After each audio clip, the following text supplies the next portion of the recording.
आज हम अध्याय सारणी की प्रश्नावली 4.2 का 10वां सवाल करेंगे। उसमें दो पार्ट हैं। तो पहला पार्ट है सिद्ध करो कि x plus 4 2x 2x 2x x plus 4 2x 2x 2x और x प्लस 4 ये एक सारणी है। ये हमें सिद्ध करना है 5x plus 4 into 4 minus x का होल स्क्वायर, इसके बराबर हमें ये सिद्ध करना है। अब इसमें गुण धर्मों का प्रयोग करना है। लेफ्ट हैंड साइड ये हमने दोबारा से लिख लिया। इसमें हमने संक्रिया लगाई r1 is replaced by r1 plus r2 plus r3। ठीक है, या हम कॉलम में भी लगा सकते हैं। इसमें इन दोनों इसको जोड़ेंगे, c1 is replaced by c1 plus c2 plus c3, या ये लगा सकते हैं। हमने लगाया r1 is replaced by r1 plus r2 plus r3। ये कितना होगा, 2 और 2 4 और एक 5x प्लस 4, 2 और 2 4 और एक 5x plus 4, 2x plus 2x और प्लस x, यानी कि 5x प्लस 4। आप देख रहे हैं पहली रो में 5x plus 4 5x plus 4 5x plus 4, बाकी दोनों रो हमने उसी प्रकार से लिख दी। अब आप देख रहे हैं फर्स्ट रो में 5x प्लस 4 5 ये कॉमन है, हमने इसमें उभयनिष्ठ ले लिया, 5x प्लस 4 कॉमन ले लिया। तो यहाँ पर कितना आ जाएगा 1 1 और 1, बाकी रो 2 और रो 3 सेम रहेंगी। अब इसमें ये 1 है 1 है 1 है, तो हम ये लिख सकते हैं c1 is replaced by c1 minus c2, और दूसरी लिख सकते हैं c2 is replaced bye c2 minus c3। तो 5x प्लस 4 यहाँ कितना हो जाएगा, इसमें से इसको घटाया और इसके स्थान पर लिखना 0। 2x माइनस x प्लस 4, तो 2x माइनस x माइनस 4 यानी कि x minus 4, 2x minus 2x अर्थात 0। यहाँ c2 is replaced bye c2 minus c3, तो 0। x प्लस 4 माइनस 2x, तो यहाँ ये हो जाएगा 4 minus x, 2x minus x minus 4 यानी कि x माइनस 4, और c3 को हम उसी प्रकार से लिख देंगे, यानी कि 1 2x और x प्लस 4। c1 तथा c2 में से x प्लस 4 कॉमन लेंगे, तो यहाँ x माइनस 4 है, इसमें से कॉमन आ जाएगा, और c2 में से x माइनस 4 कॉमन लेंगे, तो यहाँ क्या लेंगे, माइनस कॉमन लेंगे, तो यहाँ क्या बच जाएगा माइनस x माइनस 4 लिखेंगे, है ना। तो इसमें से हम कॉमन लेंगे x माइनस 4 में, तो यहाँ कितना बचेगा हमारे पास, x minus 4 into x minus 4 क्या होता है स्क्वायर, हाथ आ जाएगी, और यहाँ कितना आ जाएगा, ये आ गया 0 1 0 0 माइनस 1 हो जाएगा, क्योंकि यहाँ x माइनस 4 हमने माइनस कॉमन लेके करा, और 1 1 2x और x प्लस 4, ये हमने इस प्रकार से लिख दिया। r1 के अनुदिश प्रसार करने पर 5x प्लस 4 x माइनस 4 का होल स्क्वायर, और r1 के अनुदिश करेंगे तो हमारे पास क्या बचेगा 1 माइनस 1 0 1 साढ़े, यह जाएगा 5x प्लस 4 x माइनस 4 का whole square, 1 into 1 minus 0 into minus 1, जैसा कि हमने पिछले सवाल में भी किया है। 5x प्लस 4 x माइनस 4 का स्क्वायर 1 प्लस 0, यानी कि यह आ जाएगा 5x प्लस 4 x माइनस 4 का होल स्क्वायर, जो कि हमें सिद्ध करना था राइट हैंड साइड। इस प्रकार हमारा पहला सवाल 10वें का पहला सवाल प्रूव हो जाता है। अब इसी तरह का दूसरा सवाल है, सिद्ध करो कि y plus k y y y y plus k y y y y plus k is equal to k square 3y plus k, ये सिद्ध करना है। अब उसी प्रकार से हम इसमें लेफ्ट हैंड साइड लिखेंगे, left hand side is equal to y plus k, इसी प्रकार से हमने ये सारणी लिख दिया। अब इसमें c1 is replaced by c1 plus c2 plus c3, यह आएगा इज इक्वल टू 3x, यानी कि हम क्या करेंगे, ये इसकी जगह हम इसको जोड़ेंगे और इसको जोड़कर इसकी C1 की जगह लिखेंगे। ये आ जाएगा 3y प्लस के 3y प्लस के 3y प्लस के। आप रोज जोड़ सकते हैं या कॉलम्स भी जोड़ सकते हैं। 3y प्लस के ये हो गया 1 1 1 y y प्लस के y y y y plus के। अब इसमें संक्रिया लगाएंगे। R1 is replaced by R1 minus R2, R2 is replaced by R2 minus R3। ये आ जाएगा, यानी कि इसमें से इसको घटाएंगे तो ये आ गया, क्या आ गया 0। इसमें से इसको घटाएंगे माइनस के, इसमें से इसको घटाएंगे 0, इस तरह से इसमें से इसको घटाएंगे 0, इसमें से इसको घटाएंगे तो यहाँ पर आएगा k, इसमें से इसको घटाएंगे तो यहाँ पर माइनस के और R3 को, ठीक है, और इसमें ये R3 को 1 y और y प्लस के इस प्रकार से लिखेंगे। अब C1 के अनुदिश प्रसार करेंगे। C1 के अनुदिश प्रसार करेंगे तो जाएगा 3y प्लस के और उपसारणी क्या बनेगा माइनस के 0 के माइनस के, यानी कि जिसके अनुदिश प्रसार करते एक तो वो वाली रो है ना या कॉलम और दूसरा रो, यानी कि इसको छोड़ेंगे और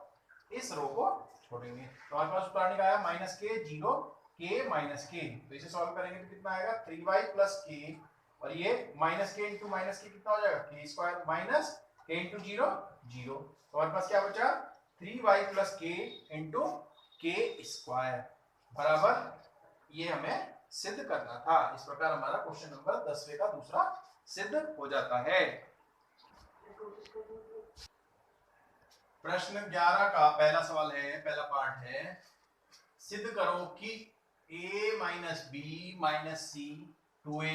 2a 2b b minus c minus a 2b 2c 2c c minus a minus b सारणिक है ये, is equal to a plus b plus c का होल क्यूब। ये हमें सिद्ध करना है। लेफ्ट हैंड साइड पे हमने लिख लिया। अब आप देख रहे हैं इसमें इस r1 is replaced by r1 plus r2 plus r3। तो आप देखेंगे आपके पास ये आ जाएगा a plus B plus C, इसको जोड़ेंगे तो आपके पास a plus B plus C, a plus B plus C, यानी कि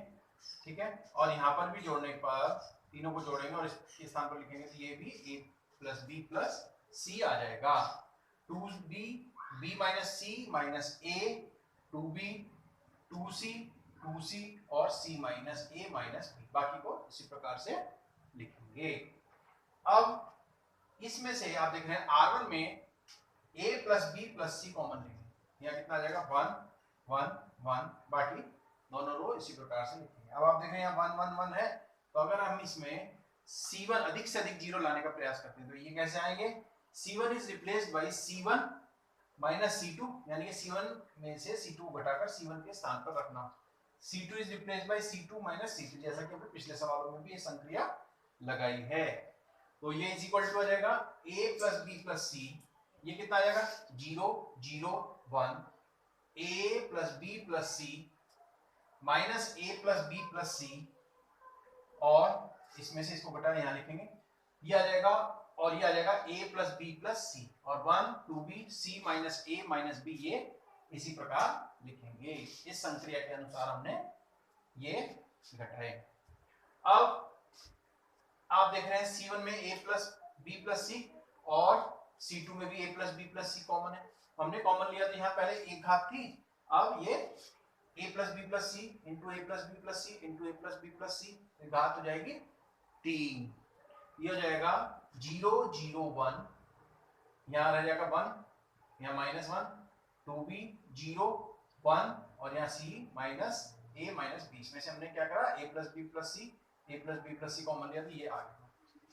अब है R1 के अनुदिश प्रसार करने पर ये कितना आ जाएगा a प्लस बी प्लस सी का होल क्यूब 1 इंटू, इस रो को छोड़ेंगे और इस कॉलम को छोड़ेंगे तो हमारे पास बचेगा ये बचा, तो इसमें क्या आएगा 1 इंटू 1 माइनस 0 इंटू माइनस 1,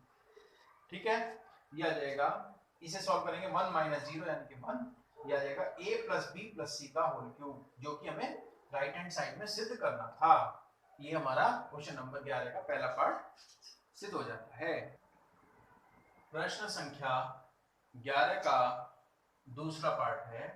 सिद्ध करो कि सारणी x plus y plus 2z x y z y plus z plus 2x y z x z plus x plus 2y, ये सारणी है, इसको हमें किसके बराबर से करना है, 2 into x plus y plus z का होल क्यूब, ये प्रूव करना है। अब इसका हल है, इसमें लेफ्ट हैंड साइड लिखेंगे, लेफ्ट हैंड साइड लिखी, इसमें अगर हम संख्या लगाएं c1 is replaced by c1 plus c2 plus c3, यहाँ क्या आएगा 2x, इसको जोड़ेंगे, इसको जोड़ेंगे और इसको जोड़कर c1 के अवयवों की जगह लिखेंगे, ये हो जाएगा 2x plus 2y plus 2z 2x plus 2y plus 2z 2x plus 2y plus 2z, और यहाँ क्या आया x y z plus 2x और x, ये पहले से ही है y y और z plus x plus 2y, पिछले स्टेप से हम देख सकते हैं। अब इसमें हमने दो कॉमन लेना है, इसमें से दो कॉमन लिया तो ये बचा x plus y plus z, दो कॉमन लिया x plus y plus z, दो कॉमन लिया x plus y plus z, यहाँ पर उसी प्रकार से कॉलम C2 और C3 लिख देते हैं। अब इसके बाद अब इसमें हमने 2 into x plus y plus z column 1 में से लिया, कॉमन लिया, कॉलम 1 में से कॉमन लेंगे तो यहाँ बचेगा 1 1 1 x y plus z plus 2x x y y z plus x plus 2y। अब संक्रिया लगाएंगे, r1 is replaced by r1 minus r2, r2 is replaced by r2 minus r3, तो 2 into x plus y plus z ये बाहर रहेगा, और यहाँ पर जब संक्रिया लगे तो फर्स्ट रो में से फर्स्ट सेकंड को घटाकर फर्स्ट के स्थान पर रखा, तो ये आया 0 minus x minus y minus z, यहाँ पर क्या आ जाएगा y में से y है 0, इसे सेकंड में से 3 को तीसरी रो को घटाएंगे तो ये आएगा 0 x plus y plus z, और यहाँ ये है minus x minus y minus z, इसमें से इसको घटाएंगे आएगा, और लास्ट में आएगा थर्ड रो में 1x और ये क्या आया 1x Z plus x plus 2y, ये इसको ऐसे रहने देंगे, ठीक है, ये आएगा 2x plus y plus z, और इसमें क्या करा हमने, फर्स्ट रो में से x plus y plus z common लेंगे और सेकंड में से x plus y plus z common लेंगे, यहाँ क्या बचेगा 0 minus 1 0 0 1 minus 1 1 x z plus x plus 2y, third row इसी प्रकार लिखी जाएगी, is equal to 2x plus y plus z का होल क्यूब इनटू, यही हमने दोबारा से लिख दिया। अब आप देख रहे हैं, मैंने कहा था जिसमें अधिकतम 0 होती है जिस रो या कॉलम में, उसके अनुदिश प्रसार करते हैं, तो C1 के अनुदिश प्रसार करने पर C1 ये है, तो 2 into x plus y plus z का होल क्यूब ये हमने लिखा, और उपसारणी यानी कि इस कॉलम को और इस रो को छोड़ेंगे तो हमारे पास बचेगा -1 0 1 और -1, तो जब आप इसको इस तरह से गुणा करेंगे -1 इंटू 0 -1 इंटू -1 -1 इंटू 0, ये आ जाएगा हमारे पास 2 into x plus y plus z का होल क्यूब, और इसे सॉल्व करके कितना आएगा 1, ये हमारी आ गई राइट हैंड साइड, जो कि हमें सवाल में सिद्ध करना था, ठीक है। क्वेश्चन नंबर 12, सिद्ध करो कि सारणी 1x x square minus x square 1x x square 1 is equal to 1 minus x cube का होल स्क्वायर, ये हमें सिद्ध करना है। हमने लेफ्ट हैंड साइड लेंगे, इसमें जैसे हमने पिछले सवाल में करे, पहले लेफ्ट हैंड साइड सिद्ध करेंगे, सॉल्व करेंगे और उसको राइट हैंड साइड के इक्वल लाना है। लेफ्ट हैंड साइड हमने ये लिख दिया सारणी, अब इसमें संक्रिया लगाएंगे, C1 is replaced by C1 plus C2 plus C3, यानी कि C1 तीनों कॉलम्स को के अवयवों को जोड़कर C1 के अवयवों की स्थान पर लिखना, यहाँ पर लिखा हमने, ये तीनों को जोड़कर आप देख रहे हैं 1 plus x square 1 plus x square और 1 प्लस एक्स स्क्वायर को जोड़कर C1 में ये आ जाएगा, C2 और C3 को हमने उसी प्रकार लिखना है, ये आ जाएगा। अब इसमें आप देख रहे हैं ये कॉलम के तीनों अवयव बराबर हैं, तो हमने x1 प्लस x स्क्वायर ये हमने इसमें से कॉमन लिया, तो पहले कॉलम के अवयवों के स्थान पर क्या आ जाएगा 1 1 1 x1 x स्क्वायर C2 और C3 में है x स्क्वायर x और 1। अब इसमें संक्रिया लगाएंगे जैसा कि पिछले सवालों में भी हमने करा है, ध्यान से समझेंगे। R1 is replaced by R1 minus R2 और R2 is replaced by R2 minus R3। R1 is replaced by R1 minus R2 और R2 is replaced by R2 minus R3। यहाँ पर आएगा, आप देख रहे हैं ये 0 हो जाएगा, यहाँ पर आएगा x minus 1, यहाँ क्या आएगा x square minus x, second में आएगा 1 minus 1 0, 1 minus x स्क्वायर और ये कितना आ जाएगा x minus 1, और R3 को हम वैसे लिखेंगे, उसे ऐसे लिखा रहने देंगे, 1 plus x स्क्वायर बाहर लेंगे अंदर, ये इसी प्रकार से रहेगा। अब हमने क्या करा इसको, इसमें से हमें 1 minus x चाहिए क्योंकि यहाँ 1 minus x क्यूब है, तो हमें इसमें सूत्र अभी बताएंगे आपको। तो ये 1 minus x लाने के लिए क्या करा हमने, इसमें से माइनस कॉमन ले लिया तो 1 minus x आ गया, ये आएगा। और इसी तरह से यहाँ पर माइनस x कॉमन लिया तो 1 minus x आ गया। इसी तरह से यहाँ पर है 1 minus x स्क्वायर है तो 1 plus x और 1 minus x, ये फैक्टर्स होते हैं हम जानते हैं।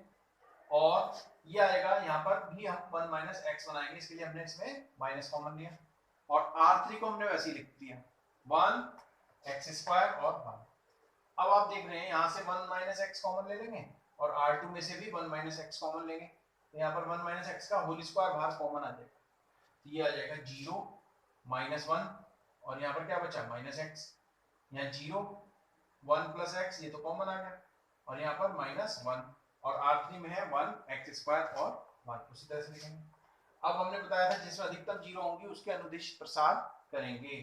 C1 के अनुदिश प्रसार करने पर यह आएगा 1 minus x स्क्वायर, इसको हमने पहले लिख लिया, इसको बाद में लिख दिया 1 minus x square 1 plus x square -1। अब ये उपसारणी बनेगा, इस कॉलम को और इस रो को छोड़ेंगे तो क्या आएगा -1 minus x 1 plus x -1, ये आ गया। अब ये लिखा और अब इसको सॉल्व करेंगे तो ये -1 into -1 minus 1 plus x into -1, हमारे पास क्या बचेगा 1 minus x का whole square 1 plus x square और यहाँ से इसे सॉल्व करने के बाद क्या आएगा हमारे पास 1 plus x स्क्वायर आएगा। हम देख रहे हैं ये आएगा हमारे पास 1 plus x का होल स्क्वायर और ये भी हमारे पास एक ब्रैकेट ये है और एक ये है, दोनों का होल स्क्वायर आ जाएगा, ये आएगा 1 minus x into 1 plus x square, तो इसका होल स्क्वायर हो जाएगा, दोनों पे स्क्वायर है तो हम उसे एक ब्रैकेट के अंदर होल स्क्वायर कर सकते हैं। अब हम सूत्र जानते हैं कि ये बना हमारे पास a minus b a square plus ab और प्लस b स्क्वायर, तो यहाँ पर आ जाएगा, इसको हम लिख सकते हैं ये a की जगह यहाँ a है और b की जगह यहाँ पर क्या है x है, तो इसे हम लिख सकते हैं इस सूत्र को a cube minus b cube का फॉर्मूला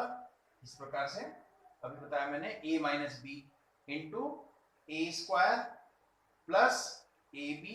और प्लस b स्क्वायर, तो ये फॉर्मूला हमने इसकी जगह a cube minus b cube लिख दिया। इसे a क्यूब का मतलब एक का होल क्यूब का मतलब एक का क्यूब का मतलब हुआ 1 माइनस x क्यूब, तो जो और होल स्क्वायर यहाँ है तो हमें सिर्फ क्या करना था 1 माइनस x क्यूब का होल स्क्वायर, ये हमारी राइट हैंड साइड आ गई। इस प्रकार ये हमारा क्वेश्चन नंबर 12 प्रूव हो जाता है। प्रश्न संख्या 13, सिद्ध करो कि सारणी दिया हुआ है आपको ये 1 plus a square minus b square 2ab minus 2b 2ab 1 minus a square plus b square 2a 2b minus 2a 1 minus a square minus b square, तो इसमें लेफ्ट हैंड साइड लेंगे और उसमें संक्रिया लगाएंगे r1 is replaced by r1 plus b r3, यानी कि r1 में r3 में b से गुणा करके r1 में जोड़ना और r1 के स्थान पर रखना, इसका मतलब ये होगा। तो इसे सॉल्व करके हमारे पास आई 1 plus a square plus b square 0 minus b into 1 plus A square plus B square, 2ab 1 minus A square plus B square, 2a 2b minus 2a 1 minus A square minus B square. अब इसमें आप देख रहे हैं first row में 1 plus ए square plus B square common है, वो हमने बाहर ले लिया, अंदर बचा 1 0 माइनस बी, बाकी R2 और R3 इसी प्रकार से लिखेंगे। अब इसमें संक्रिया लगाएंगे, R2 is replace by R2 minus AR3, 1 plus A square plus B square, यानी कि R3 में a से गुणा करके R2 में से घटाएंगे, ठीक है, 2 में से घटाएंगे तो कितना आएगा, यानी कि R3 ये है, ठीक है, R3 में a से गुणा करा और R2 से घटाएंगे तो ये कितना हो जाएगा, यहाँ पर आएगा, ये आएगा R2 की जगह लिखना है, ये आएगा 0 1 प्लस ए स्क्वायर प्लस बी स्क्वायर, यानी कि क्या करा हमने R3 में किससे गुणा करी, a से, और इसमें जब गुणा करें तो कितना आया, इसमें इसे घटाएंगे तो कितना आएगा, R2 में से इसको घटाएंगे ये कितना हो जाएगा प्लस के, तो 2a स्क्वायर, तो ये बन जाएगा हमारे पास 1 प्लस ए स्क्वायर प्लस बी स्क्वायर। इसी तरह से इसको घटाएंगे तो यहाँ पर क्या आएगा हमारे पास, ये आएगा a into 1 plus A square plus B square, और R3 को हमने एज इट इज लिख दिया। अब 1 प्लस ए स्क्वायर प्लस बी स्क्वायर का होल स्क्वायर आ जाएगा, क्यों, क्योंकि आप देख रहे हैं इसमें R2 में से 1 प्लस ए square plus B square common आएगा, जब कॉमन आएगा तो यहाँ पर ये भाग क्या हो जाएगी, 2 आ जाएगी, तो यहाँ पर बचेगा हमारे पास 1 0 माइनस बी 0 1 a, इसमें से कॉमन लिया, ये आएगा 2b माइनस 2a, ये हमारी R3 इसी प्रकार से लिखी जाएगी। R1 के अनुदिश प्रसार करने पर, R1 ये है, अब इसमें हम किसी के अनुदिश कर सकते हैं जिसमें अधिकतम 0 हो, तो उसके अनुदिश हम इसका प्रसार करते हैं, ये लिख दिया हमने स्क्वायर। अब इसको 1 इंटू ये सारणी बचा हमारे पास 0 1 into 1 minus A square minus B square minus 2a into A, अर्थात जो भी हम कॉलम या रो लिखते हैं उस रो को और कॉलम को छोड़ते हैं तो हमारे पास 1a माइनस 2a और 1 माइनस ए स्क्वायर माइनस बी स्क्वायर, ये उपसारणी को सॉल्व करेंगे, माइनस 0 इंटू ये माइनस ये इंटू 2b इंटू ए, ये लिख दिया, माइनस बी प्लस आएगा तो यहाँ माइनस बी है तो यहाँ माइनस बी लिखा, और इंटू 0 इंटू माइनस 2a, ठीक है, ये आ गया 0 आ जाएगा, और यहाँ पर कितना आएगा 2b इंटू 1, यानी कि 2b आ गया, तो 1 प्लस ए स्क्वायर प्लस बी स्क्वायर, और बाकी इसको सॉल्व करेंगे तो हमारे पास क्या आ जाएगा 1 प्लस ए square minus B square plus 2b square, ये आ जाएगा 1 प्लस ए square plus B square into 1 plus ए स्क्वायर प्लस बी स्क्वायर, तो 1 प्लस ए स्क्वायर प्लस बी स्क्वायर, एक पावर ये है और 2 यहाँ थी, 2 और ये हो गया 3। इस प्रकार ये आ गई हमारी राइट हैंड साइड, जो कि हमें यहाँ पर सिद्ध करना था, और ये हमारा क्वेश्चन नंबर 13 प्रूव हो जाता है। प्रश्न संख्या 14,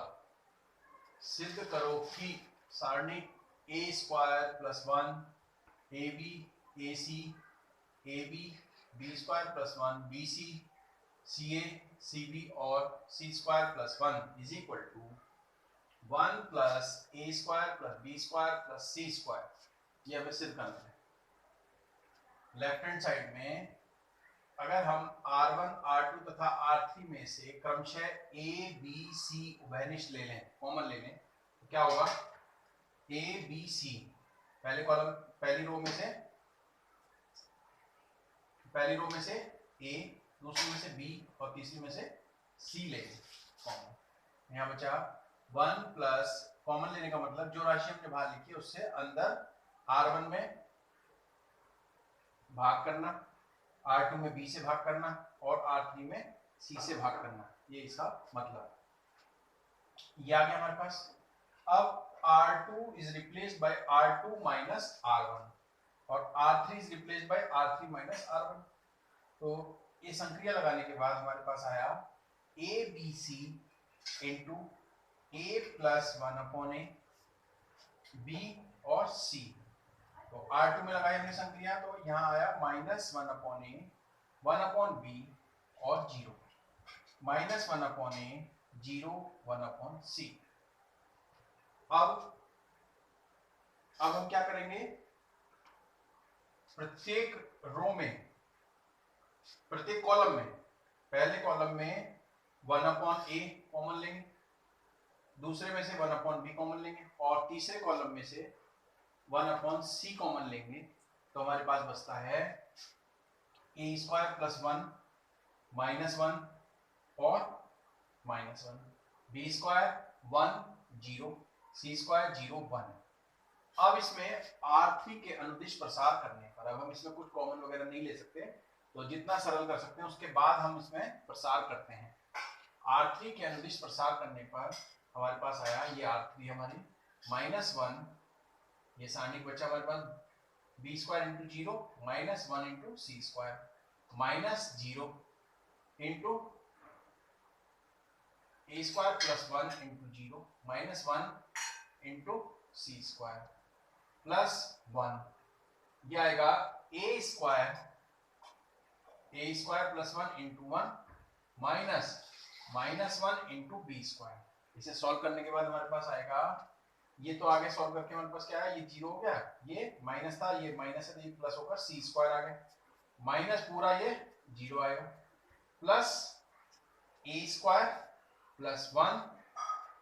माइनस माइनस प्लस b²। तो क्या बचा,